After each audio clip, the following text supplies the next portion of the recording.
So, just take a look at these photos. Yeah, Endrick literally looks like they took Pelé and brought him back on a time machine, which, in a world where every wonder kid seems to have been made in a lab, just raised surrounded by coaches, agents, nutritionists, and physiotherapists, with the only goal of getting them signed to Nike by the moment they turn 11, seems a bit suspicious. I mean, 70 million euros for a kid that had just turned 16 years old. It's no wonder so many people feel like everything about Endrick is just fake, that he's an industry plant. Something doesn't add up, but we're actually all wrong.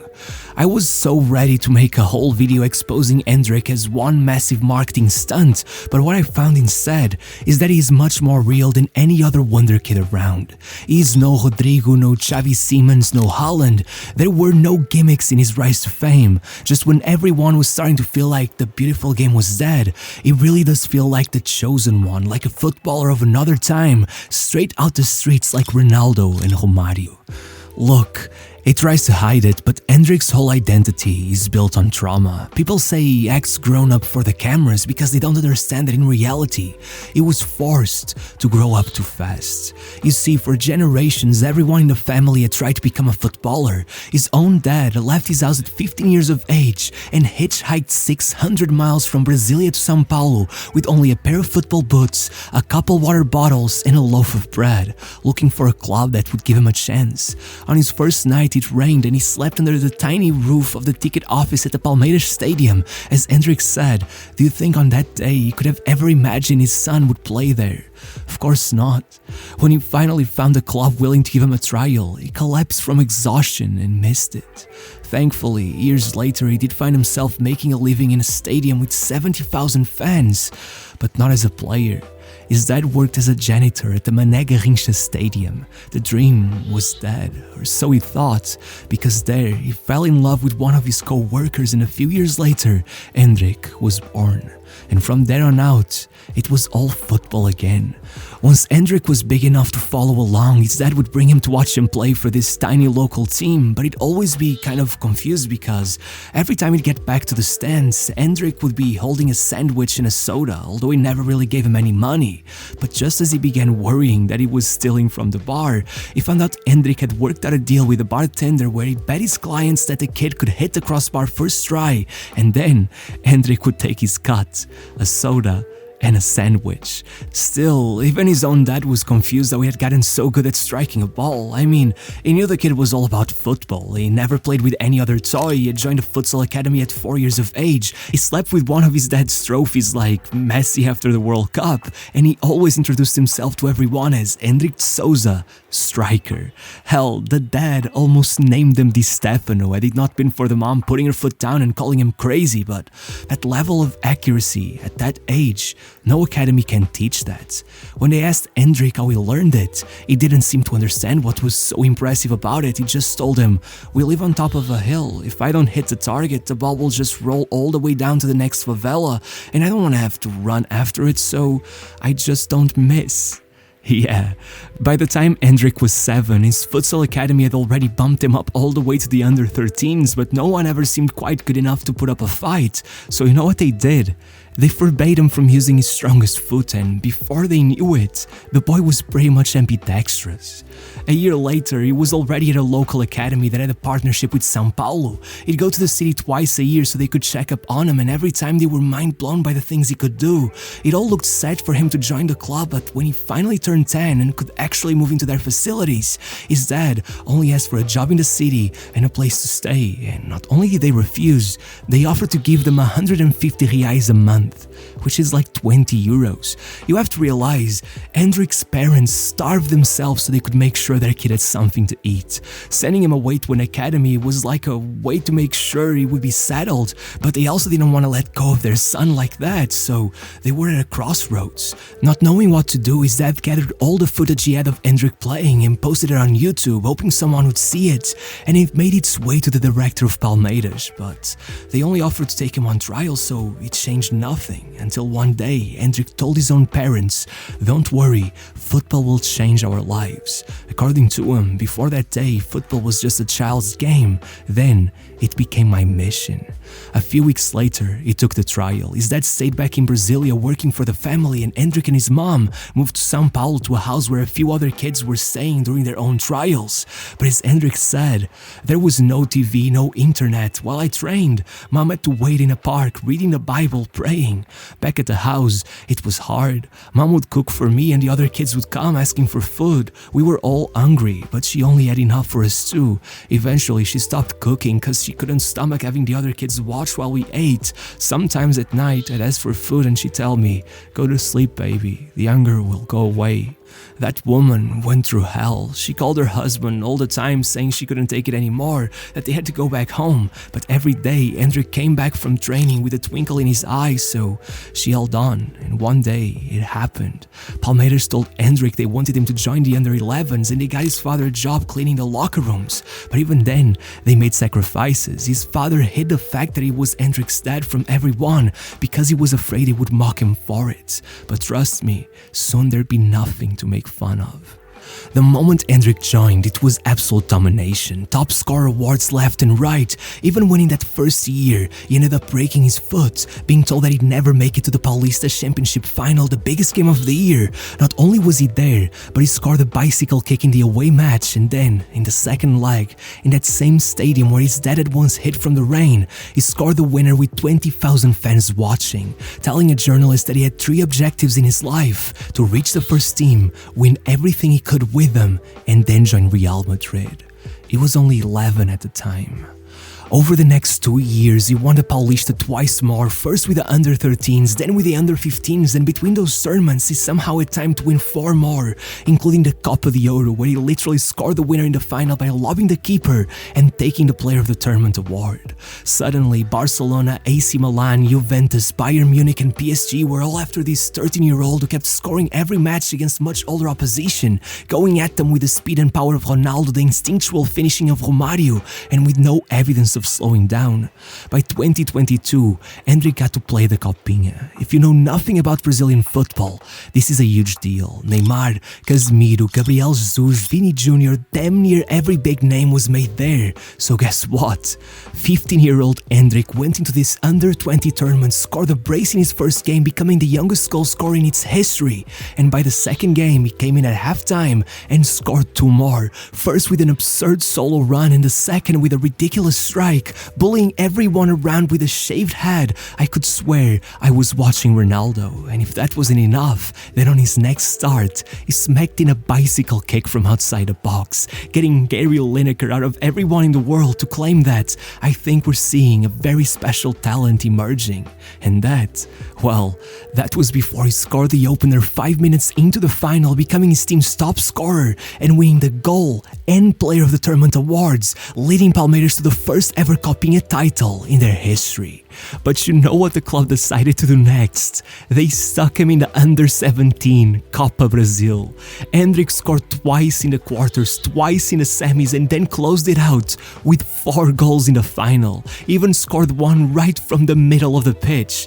I guess at that point they felt a bit sorry for the other players, so they sent him back to the under-20s, where he scored twice in the semis and another in the final, taking the national championship, only the second of that kind in Palmeiras history. The hype was so absurd that he made the cover of Marca, a Spanish newspaper, 3 times in a single year. The first team coach at Palmeiras, Abel Ferreira, literally had to bring him into first team training in a rush because even other Brazilian teams like Flamengo were coming after him. Had it been up to the fans, he would have been called up to the Club World Cup at 15. Regardless, instead, he joined the Brazilian under-17s for the Montego tournament in France and scored 4 plus an assist in 3 matches, leading them to the final against Argentina, where they set up a whole defensive scheme so that 2 men would always be marking Endrick. only for the kid to go in and score 89 seconds into the match. And even when Argentina managed to get a goal back, he rushed their box and won the penalty that led Brazil to their first title at the tournament since 1984, as Endrick once again took the Player of the Tournament award. As The Athletic wrote, as much as everyone tells you not to overhype a 15-year-old, after watching Endrick, that is just impossible. And so, having become the first ever player in the history of Palmeiras to win every competition possible at the youth level, scoring 161 goals in 188 games, spending over 5 years at their academy, the moment he turned 16, he was instantly handed a contract and promoted to the first team before the season was even over. So now that he had finally gotten a big check and moved his parents into a nice house right by the stadium, it was time to conquer Brazil. After only 75 minutes on the pitch, Endrick had already scored his first to bring the team back from being 1 goal down. And if just being there already made him the youngest to ever play for Palmeiras, now he was also the second youngest to score in the league's history, and 11 minutes later, he made it a brace. The next game, he scored another, and only 10 days later, with the league season already coming to an end, somehow not only did he take the Brazilian Championship title right away, but he was named as the best young player of the year, and despite having already visited the Chelsea training grounds and met with the players, their owners hesitated for a second, and of course, Real Madrid came in with 70 million euros and made him the third most expensive player in the history of Brazilian football, and the most expensive under-18 player of all time, damn near doubling the previous record of Rodrigo and Vini Jr. But before he could even move there, he had a year and a half to wait until he turned 18, so it was time to get back to business. So, here's where things get a bit tense. His second season did not go so well. You see, Endrick started things by going on 12 matches without scoring. By the 10th, he already seemed so embarrassed that when he got subbed off, he covered his own face with a training bib. Things weren't looking good. The Spanish media was already coming for him, calling out Real Madrid for spending so much money on a kid who couldn't score a goal to save his life. But as his manager Abel Ferreira said, he's gonna hit some, he's gonna miss some, but here with me, he only has one demand. Keep that smile on your face, kid. And so, with Palmeiras off to the final of the Paulista, Endrick scored twice to secure the title and made everyone in the press look dumb, telling them, 3 competitions that I've played in as a pro, 3 titles. I guess I'm finally ready to be a starter for the under-20s. And though from there on out, the manager did opt to keep him out of the starting 11 and give him some more time to breathe, then Endrick just kept popping off. He scored in the opener of the Brazilian Championship, then he came in 2 games later and scored again, started getting call-ups to the Libertadores, then got his first goal after only 37 minutes on the pitch, then scored against São Paulo, and things started going wrong again. With Palmeiras midway through a streak that would see them win only 1 out of 8 consecutive matches, Endrick went into a game against Vitor Roque's Athletic Paranaense, missed a penalty, then scored, and proceeded to dance in front of the cameras, which was all fun and games, until Atletico came back for the draw, leading the fans to turn on him, claiming he was losing his way and focusing more on his little dances than on scoring goals. It got so bad that Abel Ferreira dialed back his game time even harder, trying to get him farther away from the spotlight. But with 10 matches left in the league season and Palmeiras sitting 4th, 12 points from leaders Botafogo and the manager's job on the line, he decided to switch to a 2-striker system so that Endrick could be brought back to the team. And the impossible happened. Suddenly, Palmeiras started winning again, Botafogo started collapsing, and with the 2 clubs having to face one another shortly after, giving Palmeiras the chance to miraculously go within 4 points of the top, they went in, and 36 minutes later, Palmeiras were trailing behind 3-0. But there was one thing Botafogo weren't expecting. Before the match, Endrick had heard their fans chant, "We're already champions," and the kid lost it. 4 minutes into the second half, he went on a crazy solo run to bring them 1 goal back, immediately went to pick the ball back from the net, and yelled at his teammates, "Just get the ball to me." However, not only was that second goal just not coming, but on the 83rd minute, Botafogo won a penalty and it all seemed lost. Until Endrick pointed at the keeper to dive to his right, thanks to which he saved the penalty, and 1 minute later, Endrick got the ball in his possession with the craziest of first touches and smacked in the 3-2 before putting in the cross that led to the equalizer in the final minute of the match, with Palmeiras grabbing the winner 9 minutes into injury time. It was one of the greatest comebacks in the history of the sport, and Endrick had just broken Botafogo. They did not win another match until the end of the season, while the boy, he closed out his night by claiming that, after hearing those chants, I just couldn't let our fans sit there and watch something like that happen. Only for the journalist to then explain that the chants weren't about the match, but in honor of the Pan-American athletes who were present at the stadium that day. They say, don't poke the bear. I guess in Endrick's case, you also gotta make sure not to make too much noise. No matter what, the game after that, Palmeiras won again, and Endrick scored the only goal. Then he scored against Internacional and América Mineiro, and in the final match of the season, he scored a decisive goal that made it all a reality.